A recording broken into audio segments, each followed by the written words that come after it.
Welcome to Rai study IQ। हमने जो अपनी हिंदी की प्रैक्टिस शुरू की थी, जिसमें पुलिस और कांस्टेबल, यूपी पुलिस कांस्टेबल और दरोगा के लिए जो हमारा हिंदी का प्रैक्टिस सेशन चल रहा है डेली शाम वाला, उसमें ये हमारा दूसरा प्रैक्टिस सेट है। इसमें हम आज भी क्वेश्चन कवर करेंगे कितने 40। इसमें हमारे टोटल होंगे 40 क्वेश्चन। जो हमारा यूपी पुलिस कांस्टेबल है उसमें 37 ही क्वेश्चन आने हैं। मैं आशा करता हूँ कि जितने भी क्वेश्चन आए इसमें सभी महत्वपूर्ण क्वेश्चन दिए हुए हैं। तो शुरू करते हैं। पहला क्वेश्चन देखो, आज है अधजल गगरी छलकत जाए। उक्त मुहावरे के लिए वाक्य बताइए। पहला है, फूटी हुई गगरी से जल टपकता है। आधे जल से भरी गगरी छलकत जाती है। कम गुण वाला व्यक्ति दिखावा बहुत करता है। आधे जल से भरी गगरी नहीं ले जानी चाहिए। तो इसमें जो हमारा सही आंसर होगा वो होगा ऑप्शन नंबर सी, कम गुण वाला व्यक्ति अधिक दिखावा करता है। आप जब भी ये प्रैक्टिस सेशन अटेंड करें तो अपने साथ एक कॉपी लेके रखें और जैसे ये हमारा मुहावरा है इसे लिख लें और उसके साइड में इसका जो अर्थ है वो भी लिखते जाएं। जिससे आप जब रिवीजन करेंगे तो आपको रिवीजन करने में वापस आपको वीडियो नहीं देखना पड़ेगा, उसी से आपका रिवीजन हो जाएगा और एग्ज़ाम के टाइम पर आपका बहुत टाइम बच जाएगा। दूसरा क्वेश्चन है, कमल का स्त्रीलिंग क्या है? तो इसका सही आंसर है, जो ऐसे क्वेश्चन पे मैं डायरेक्ट टिक करूँगा, जैसे विलोम शब्द हुआ और स्त्रीलिंग पुल्लिंग वाले, इसका सही आंसर होगा Kamalini, option number C. Question number तीसरा है कि 2014 में साहित्य अकादमी पुरस्कार विजेता उपन्यासकार थे रमेश चंद्र साहा को किस उपन्यास के लिए साहित्य अकादमी पुरस्कार मिला था? तो देखो, अगर आपने पिछला वाले वीडियो देखा है हमारा, तो उसमें कल मिलजुल मन और रेहान पर रघु, ये दोनों क्वेश्चन आ चुके हैं। ये आपको कमेंट बॉक्स में बताने हैं कि इसका क्या आंसर है। मिलजुल मन है ये किसकी रचना है और रेहान पर रघु ये किसकी रचना है? तो इसका जो सही आंसर होगा वो होगा ऑप्शन नंबर सी, विनायक। ये उपन्यास था कौन सा? विनायक। रमेश चंद्र साहा को जो साहित्य अकादमी पुरस्कार मिला था वो मिला था विनायक के लिए। ये है डिटेल इसकी, देख लो, इसे कॉपी में लिख लेना। 2014 में साहित्य अकादमी पुरस्कार रमेश चंद्र साहा को विनायक के लिए प्रदान किया गया था। 2018 साहित्य अकादमी पुरस्कार चित्रा मुग्दल को उनके उपन्यास, जो चित्रा मुग्दल हैं उनका उपन्यास है क्या? पोस्ट बॉक्स नंबर 203 नाला सुपारा। 2018 में जो साहित्य अकादमी पुरस्कार मिला था वो मिला था चित्रा मुद्गल को, किसके लिए? पोस्ट बॉक्स नंबर 203 नाला सुपारा। क्वेश्चन नंबर चौथा है, छोटा खाली स्थान बड़ी बात, ये जो लोकोक्ति होती है उसमें क्या भरा जाएगा? बालक सिक्का। सही आंसर है, कहा जाता है क्या? छोटा मुंह बड़ी बात, option number B. Question number 5 है, ब्राह्मण का स्त्रीलिंग क्या होगा? ब्राह्मण का जो स्त्रीलिंग होगा वो होगा ऑप्शन नंबर सी, ब्राह्मणी। ये आपको देख लेना है कि बहुत कभी की होता है लोग बाग ये आंसर कराते हैं, लेकिन कौन सा है? Option number C. अब देखो, कल भी मैंने बताया था जब गद्यांश आपके पास आए पेपर में तो आपको क्या करना है, डायरेक्ट गद्यांश पढ़ने नहीं लगना है। सबसे पहले ये देखना है कि गद्यांश से कितने क्वेश्चन पूछे गए हैं। 6 से लेकर 8 तक यानी कि 3 क्वेश्चन पूछे गए हैं। तो सबसे पहले ये देखना है कोई ऐसा क्वेश्चन नहीं है जो हमारा व्याकरण उसमें वो पूछा गया हो, विलोम शब्द समानार्थी शब्द। तो इसमें देखो, नास्तिक का अर्थ क्या होता है? नास्तिक का अर्थ आपको वैसे ही पता है, एक आर्थी शब्द में वाक्यांश के लिए जो एक शब्द होते हैं उसमें आपने पढ़ रखा है, जो भगवान को ना मानने वाला होता है। तो आपका पहला क्वेश्चन बिना पढ़े ही टिक हो गया। उसके बाद जैसे ये 7वें क्वेश्चन पे आएंगे, इसमें क्या है, सांख्य मीमांसा की गणना किस में होती चली गई? सांख्य मीमांसा की गणना किस में होती चली गई? क्वेश्चन नंबर देखो 8वां है, इसमें 2 बार खाली डैश है। अब आपको गद्यांश पढ़ देखना है कि कहीं पर ये मिल रहा है सांख्य मीमांसा। सांख्य मीमांसा। देखो इसी कारण सांख्य तथा मीमांसा की गणना नास्तिक दर्शन में होती चली गई। और किंतु और आगे बढ़ जाइए, जैन धर्म तथा बौद्ध धर्म ईश्वर की सत्ता में विश्वास नहीं करते हैं। देखो क्वेश्चन नंबर जो 7वां है, इसका सही आंसर क्या है? ऑप्शन नंबर सी, सांख्य तथा मीमांसा की गणना नास्तिक दर्शन में होती चली गई। क्वेश्चन नंबर 8 है कि जो जैन धर्म और बौद्ध धर्म में ईश्वर की सत्ता में विश्वास नहीं करते हैं। ये आप गद्यांश नहीं पढ़ेंगे फिर भी ये क्वेश्चन कर सकते हैं, क्योंकि आपने हिस्ट्री पढ़ रखा है कि जो जैन धर्म और बौद्ध धर्म है वो ईश्वर की सत्ता में विश्वास नहीं करता है। क्वेश्चन नंबर 9वां है, नहीं पराग नहीं मधुर मधु नहीं विकास काल, अली कली ही सौ बिंदियो आगे कौन हवाल। इसमें कौन सा अलंकार है? तो क्वेश्चन नंबर 9 है, इसमें कौन सा अलंकार पूछा है? तो इसमें जो हमारा अलंकार होगा वो क्या होगा? अनियोक्ति अलंकार। ये अनियोक्ति अलंकार। क्वेश्चन नंबर 10वां है, भारत रत्न विभूषित कवि कौन से हैं? सुभद्रा कुमारी चौहान, गुलजार, प्रदीप, इनमें से कोई नहीं। तो इसका जो सही आंसर होगा वो होगा ऑप्शन नंबर डी, इनमें से कोई नहीं। क्वेश्चन नंबर 11 है, निम्न वाक्यों में एक वाक्य व्याकरण की दृष्टि से शुद्ध है, उसमें पहचानना है कौन सा शुद्ध है। दूध में कौन पड़ा है? दूध में कौन पड़ा है? तो इसमें तो होगा नहीं, ये तो गलत है। कौन की जगह क्या होना चाहिए? क्या। दूध में क्या पड़ा है? फिर भी पड़ा है होता, ठीक है। वह सुंदर शोभा धारण कर रहा था, वह स्वयं आया। वाक्य और वाक्य के भेदों पर प्रकाश डालिए। तो इसमें जो सही आंसर होगा वो है कौन सा? ऑप्शन सी, वह स्वयं आएगा। ऑप्शन नंबर 12, क्वेश्चन नंबर 12 है हमारा, अनुच्छेद 4 दिए हैं आपको, ए बी सी डी, आपको क्रम में लगाने हैं कि किस क्रम में ये लगेंगे। पूरा आपको एक पैराग्राफ गद्यांश बनाना है। देखो कहाँ से बनेगा। दमोह का इतिहास बहुत प्राचीन है। दमोह का इतिहास बहुत प्राचीन है। अगर मान लो कभी आपको नहीं आ रहा है, आपके पास टाइम ज़्यादा बच जाए, तो क्या कहना है? जिस क्रम में ये सभी ऑप्शन हैं चेक कर लेना, नहीं तो एक बार बना के देखो। दमोह का स्थान, ऑप्शन इसमें भी डी है, इसमें भी डी है, तो इसे बी को उठाओ। दमोह का इतिहास बहुत प्राचीन है। संग्रामपुर से मिले पौराणिक काल के पाषाण हथियार इस बात का साक्ष्य हैं कि यह स्थान करोड़ों वर्ष पहले से मानव सभ्यता का पालना रहा है।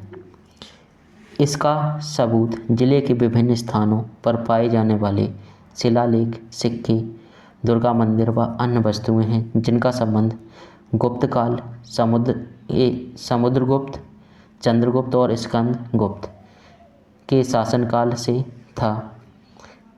5वीं शताब्दी में पाटलिपुत्र के भव्य एवं शक्तिशाली गुप्त साम्राज्य का हिस्सा था। तो इसका सही ऑप्शन कौन बनेगा? Option B, option number B.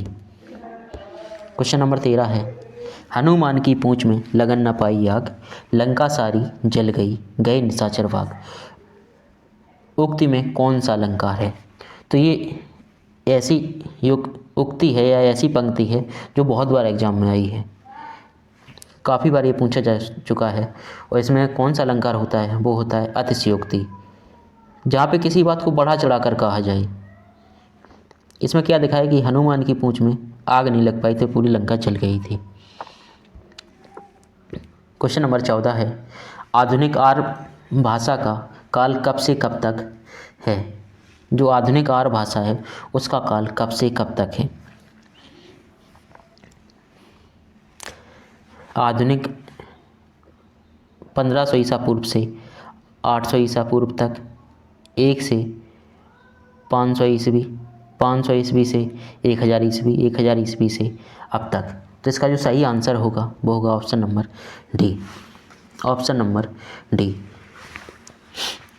जो हमारी प्राचीन आर्य भाषा है, कौन सी? प्राचीन आर्य भाषा। प्राचीन आर्य भाषा, प्राचीन आपको लिखना है, प्राचीन पूरा लिखना है, प्राचीन आर्य भाषा। इसका जो काल है वो कितना है? 1500 ईसा पूर्व। क्या लिखते हैं? BC। मैं इंग्लिश में लिख रहा हूँ, आपको भी ईसा पूर्व लिखना है, से 500 BC। उसके बाद ये हमारा कौन सा है? आधुनिक का। प्राचीन लिख लिया आपने, अब लिखना है कौन सा? मध्य। मध्यकालीन हमारा कब से कब तक का है? 500 ईसा पूर्व से, यानी 500 BC से 1000 ईस्वी। ये आपको लिख लेना है। क्वेश्चन नंबर 15 है, ताजमहल खालिस्तान का अद्भुत नमूना है, किसका? चित्रकला, शिल्पकला, मूर्तिकला। मूर्तिकला नहीं, शिल्पकला नहीं, चित्रकला भी नहीं, क्या है? स्थापत्य कला। क्वेश्चन नंबर 16 है, दिए गए विकल्पों में कृपण का विरुद्धार्थी शब्द चुनिए। विरुद्धार्थी मतलब विलोम शब्द पूछा है आपसे। विलोम शब्द इसका क्या होगा? तो इसका विलोम शब्द होगा ऑप्शन नंबर C, उदार। क्वेश्चन नंबर 17 है, दिए गए विकल्पों में से उपार्जित का विरोधार्थी शब्द चुनिए। उपार्जित का जो विरोधार्थी, यानी कि इसमें फिर क्या पूछा है? विलोम शब्द। विलोम शब्द इसका क्या होगा? ऑप्शन नंबर C, उपार्जित का होता है अनुपार्जित। अनुपार्जित। क्वेश्चन नंबर 18 है, चुनाव क्षेत्रों का पुनः किया जाना चाहिए, दिए विकल्पों में सही का चयन कीजिए। क्या? परिसीमन, परीक्षण, परिगणन। सही ऑप्शन होगा कौन सा? ऑप्शन नंबर D, परिसीमन। क्वेश्चन नंबर 19 है, निम्न वाक्य के किस भाग में त्रुटि है? हम कब तक सहते रहेंगे और अपमान का घूंट पीते रहेंगे? हम कब तक सहते रहेंगे और अपमान का घूंट पीते रहेंगे? पहला है अपमान का घूंट हम कब तक पीते रहेंगे, सहते रहेंगे। और देखो अपमान में ये क्या है? आधा पा, लेकिन बनता क्या है? पूरा पा। जब पूरा पा ये बना होता है तो ये इसका जवाब विच्छेद, बड़ विच्छेद करेंगे तो पा बनेगा, ये आधा पा प्लस आ, ऐसा होता है। लेकिन ये क्या है? आधा पा बना है, तो कौन सा है? अपमान का घूंट, ऑप्शन नंबर A। और घूंट में भी देख लीजिए, घूंट में छोटे ऊ की मात्रा है, इसमें क्या होगी? बड़े ऊ की मात्रा। क्वेश्चन नंबर 20 है, क्वेश्चन नंबर 20 है, सुरभित वातावरण बनाने का सही और सीधा तरीका यह है कि प्रसन्नता, संतोष, उत्साह, उल्लास की क्या खाली स्थान बनाए रखने का पूर्ण किया जाए। क्या किया जाए? प्रयत्न सभी में है, तो इसका जो सही ऑप्शन होगा क्या? मना स्थिति बनाए रखने का पूर्ण प्रयत्न किया जाना चाहिए। क्वेश्चन नंबर 20 है, चोटी का पसीना एड़ी तक आना, इस कहावत का अर्थ क्या है? इसका अर्थ होता है ऑप्शन नंबर D है आपका, क्या? कड़ा परिश्रम करना। जब आप कड़ा परिश्रम करते हैं उसे क्या मतलब होता है? चोटी का पसीना एड़ी तक आना। निम्न वाक्यों में एक वाक्य व्याकरण की दृष्टि से शुद्ध है, यानी कि 3 वाक्य हैं वो अशुद्ध हैं और एक क्या है? शुद्ध। राम और सीता वन को गई। राम और सीता वन को गई। युद्ध के कारण लोग बर्बाद हो गए। युद्ध के कारण लोग बर्बाद हो गए। उसने धीमी स्वर में बताया। उसने कुछ देर से उत्तर दी। ये भी गलत है, इसमें धीमे होगा। इसमें राम और सीता वन को गए, ऑप्शन नंबर B सही होगा। युद्ध के कारण लोग बर्बाद हो गए, इसमें कौन सा वाक्य सही है? Option number B। Question number 23 है, हरिपद कोमल कमल से, यानी कि हरि के जो पद यानी पैर जो भगवान विष्णु हैं उनके पैरों की तुलना किससे की गई है? कमल से की गई है।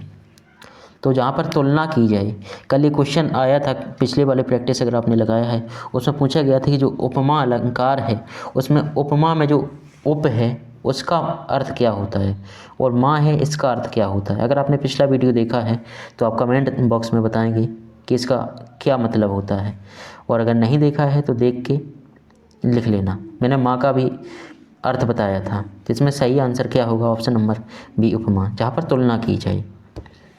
क्वेश्चन नंबर 24 है, दिए गए विषयों में एसड़ा का समानार्थी शब्द चुनिए। एसड़ा का समानार्थी शब्द क्या होता है? लोभ, लालच, प्यार, अभिलाषा। तो एसड़ा को जो समानार्थी शब्द होता है वो होता है क्या? अभिलाषा। क्वेश्चन नंबर 25 है, घी खिचड़ी होना, इस कहावत का अर्थ बताइए। स्वाद बढ़ना, मकर संक्रांति पर्व मनाना, पौष्टिकता में वृद्धि होना, या ऑप्शन नंबर डी है खूब घुलना मिलना। यही आपका क्या है? सही आंसर, खूब घुलना मिलना। क्वेश्चन नंबर 26 है, पंडित बनारसी दास द्वारा लिखित हिंदी की पहली आत्मकथा का नाम क्या है? इनकी जो पहली आत्मकथा है पंडित बनारसी दास की वो है अर्धकथा। इनके बारे में थोड़ा और जान लेते हैं। किनके बारे में? पंडित बनारसी दास। ये जो अर्धकथा है इसी को कहीं कहीं क्या लिखते हैं? अर्ध कथानक। ये क्या है? अर्ध कथानक, कथानक। ठीक है, ये आत्मकथा इन्होंने इनकी पहली थी। ये इन्होंने कब लिखी थी? ये लिखी थी 1641 ईस्वी में, 1641 में। क्वेश्चन नंबर 27 है, नदी का जल ठंडा है, नदी का जल ठंडा है का सामान्य बहुवचन बताएं। का सामान्य बहुवचन क्या होगा? नदी का जल ठंडा है, सभी नदी का जल ठंडा है, नदियों का जल ठंडा है, या नदियों का जल। ये छोटी की मात्रा वाला है, बड़ी की मात्रा वाला? तो इसका सही आंसर होगा ऑप्शन नंबर सी, नदियों का जल ठंडा है। क्वेश्चन नंबर 28 है, रेशमी टाई। रेशमी टाई जो एकांकी है इसके रचयिता कौन है? रेशमी टाई के जो रचयिता हैं वो हैं हमारे रामकुमार वर्मा। रामकुमार वर्मा की और भी जो एकांकी संग्रह है उनके बारे में जानते हैं। देखो इनकी है, इन्होंने 1941 में लिखी थी रेशमी टाई। चारुमित्रा 1942, सबका विभूति, सप्तकिरण, रूप रंग, रजत रश्मि, ऋतुराज, दीपदान, रिमझिम, इंद्रधनुष और पांचजन्य। क्वेश्चन नंबर 29 है, बिन पग चले सुने बिन काना, इसमें कौन सा अलंकार है? इसमें जो अलंकार होगा वो होगा हमारा विभावना अलंकार। लेकिन पता है इसमें बहुत से लोग हो जाता है, इसमें अतिशयोक्ति कर देते हैं, लेकिन इसमें ऑप्शन नहीं है। तो एक इसमें कौन क्या होगा? विभावना अलंकार। इसका मतलब ये होता है कि बिना पैर के चलना और बिना कान के सुनना। क्वेश्चन नंबर 30 है, मेरे कुर्ता पाजामा में 3.5 मीटर कपड़ा लगेगा, इसमें कौन सा विशेषण है? संख्यावाचक, गुणवाचक, संकेतवाचक या परमाणुवाचक? इसका सही ऑप्शन होगा ऑप्शन नंबर बी, परमाणुवाचक।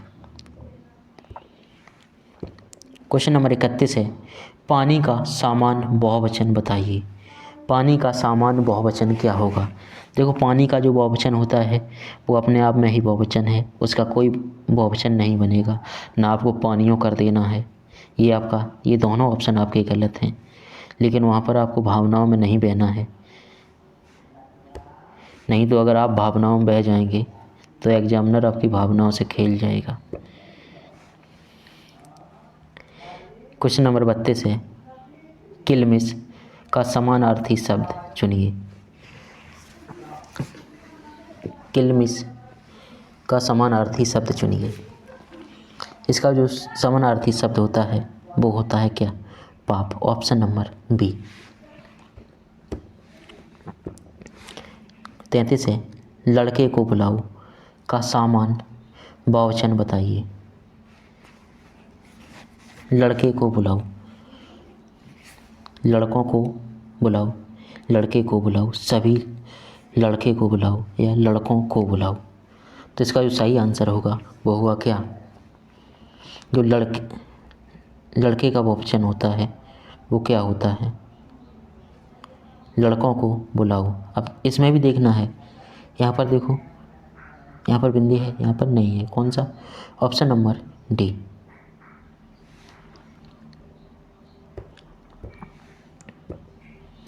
हिंदी का विकास प्रदान करने वाली भाषा कौन सी है? हिंदी का जो विकास पूछा है, जन्म नहीं पूछा है।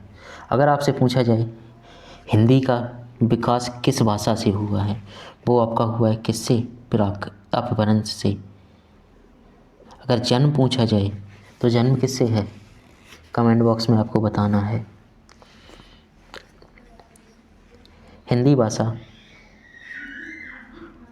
हिंदी भाषा का जो इतिहास है उसमें 500 ईस्वी से लेके कितनी?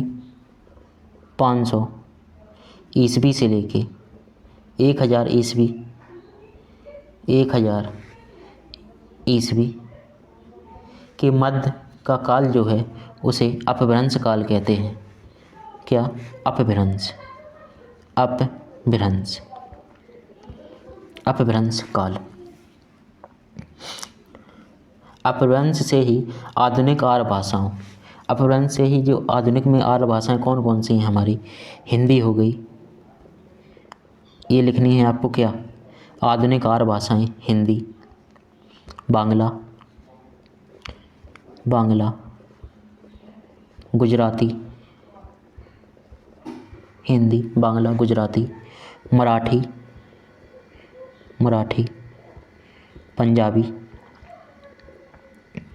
पंजाबी, उड़िया आदि का विकास हुआ है अपभ्रंश से ही। ये अपभ्रंशों से ही विकास हुआ है किसका? हिंदी का, बांग्ला का, गुजराती, मराठी, पंजाबी, उड़िया आदि का। क्वेश्चन नंबर 35 है, निम्न वाक्य में किस भाग में त्रुटि है? इसके लिए वाक्य क्या है? इसके लिए एक प्रमाणिक कथा प्रचलित है। किसमें गलत है? कौन सा भाग है जिसमें गलती है? इसके लिए या कथा में? Option number D. यहाँ पर क्या होना चाहिए? प्रमाणिक। देखो अब वो टाइम चला गया है कि आपको वर्तनी शुद्धि अगर आएगी तो डायरेक्ट वर्तनी शुद्धि पूछी जाएगी, लेकिन नहीं, एग्जामिनर क्या करता है आपसे, देखो वाक्य में क्या पूछ रहा है? वर्तनी शुद्धि। आपको ज्ञान होना चाहिए कि प्रमाणिक कैसा लिखा जाएगा। दिल्ली की खाली स्थान एशिया में खाली स्थान रखती है। गलियां अद्भुत, नफासत अलौकिक। ऑप्शन सी है धोखाधड़ी अजीब, कुतुब मीनार विशेष। दिल्ली की कुतुब मीनार एशिया में विशेष अर्थ रखती है। जैसे ही आपने रखा पूरा बढ़िया सेंटेंस बना। Option number D. Question number 30 है, क्रोध खाली स्थान का ही एक खाली स्थान रूप है। किसका? क्रोध।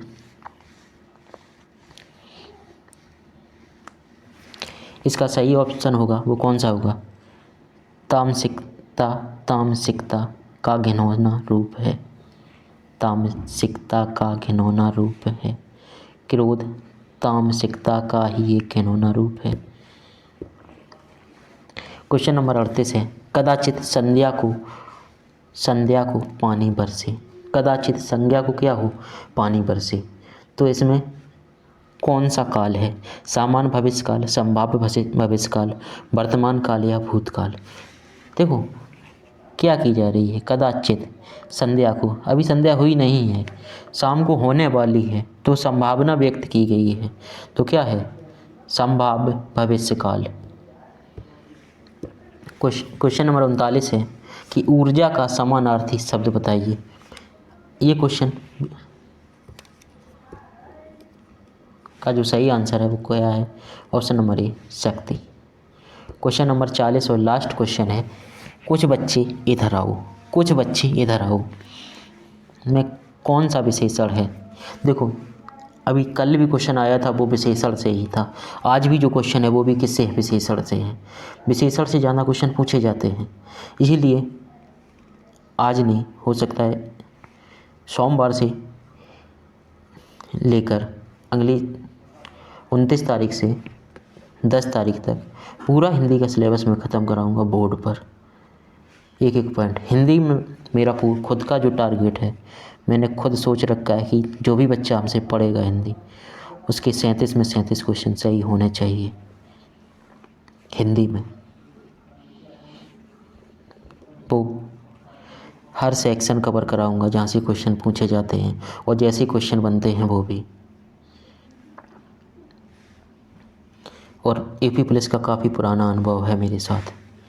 AP प्लस अभी तक जितने बार हुआ है हर बार मैंने क्रैक किया है, चाहे वो कांस्टेबल रहा हो या SI। अब वो अलग कारण है जिस वजह से फाइनल नहीं हुआ है। तो ये हमारा लास्ट क्वेश्चन था। अगर आपको वीडियो अगर पसंद आया हो ये, तो इसे शेयर कर देना अपने दोस्तों में, जिससे उनकी क्या हो सके मदद, ज़्यादा से ज़्यादा उनकी मदद हो सके। Thank you for watching this video.